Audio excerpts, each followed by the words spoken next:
کټ هغې ته وایي چارپایي چې هغې کې خپي هغې کې بازوګانې او هغې کې پړي دا بازوګان او خپې غوټه کولی شي او هغې کې پړی تیر را تیر شي نو هغې ته وایي کټ یوازې بازوګانو ته څوک کټ نه وایي یوازې خپو ته څوک کټ نه وایي یوازې پړي ته څوک کټ نه وایي دا اجزا د کټ یي خو کټ نه دی کټ علاوه ته وایي چې دا درې واړه یو ځای شي دارنګې عبادت د دریو څیزونو نه جوړ دی یو الخوف دویم الرجاء او دریم المحبت محبت خوف او رجاء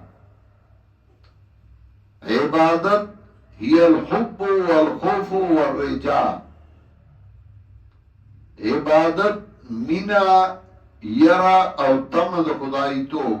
دا درې واړه چې او ځای شي نو دې ته وایي عبادت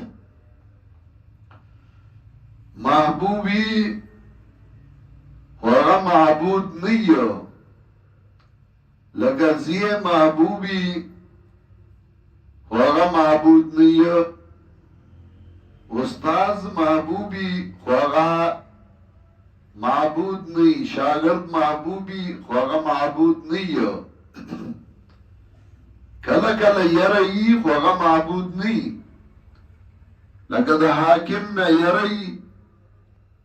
هغه د څوک معبود نه وي دارنګه کله تمي هغه د څوک معبود نه وي لکه د عام خلکو یو بل نه تمي د مولانا تمي کتاب برا لوا کی سبق برا ته وي او معبود ورته نه وي مالدار نه تمي چې امداد برا سره کی دین په کار کې او معبود ورته نه وي دا درې واړه چې کله یو ځای شي نو دې ته وایي معبود حب مینه دوه قسمه ده یو مینه د خدای توب ده یو مینه د بندګیرای ده مینه د خدای توب چې ته ویني ګورې نه او ستا ور سره مینه ده چې دا زما حاجت روا دی او د هغه دپاره زه ځانم قربانوم او مالم قربانوم یره او یو مینه ده د بندګیرای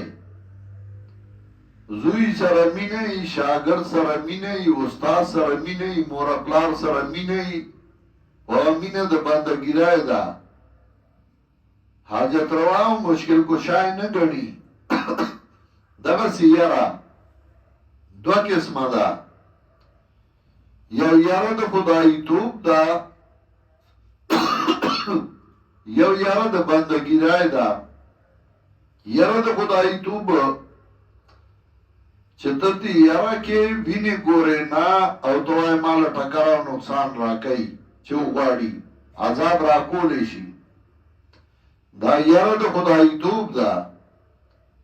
یو یاره په ظاهري اسبابو ده ټوپک دی تماچه ده ته ترې یریږي وایي دا شپېلی ولا پله کوې چې ته ډز به وکړي ما به پې ولې نو یاره موسی علیه السلام خامار ولیده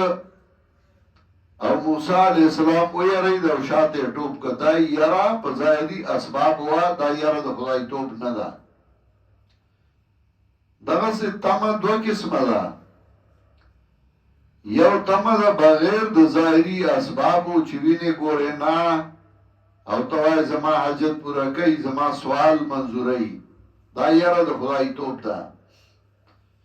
یو تمه د خدای توب ده یو تمه د بندګیرای ده چې مالدار دی استاد دی تمه ده چې دی به ما سره لاس وکړي امداد به وکړي ملګرتیا به وکړي ستا ملګری دی او ستا ته تمه ده چې دی به ما سره نصرت وکړي. دا تمه د بندګیرۍ ده، تمه د خدایتوب بغیر د الله نه د بل چا نه ده پکار. د دې وجې نه وایي که د تمه د مخلوق د دره پرېښوه بادشاهي دې مبارک شه که ګدا یې. هغه تمه د خدایتوب ده. تمه د بندګیرۍ خو د پلار نه د زوی تمه یي، د استاد نه د شاګرد تمه یي چې دی به راته سبق ووایي. دا درې واړه چې یو ځای شي نو دې ته وایي عبادت.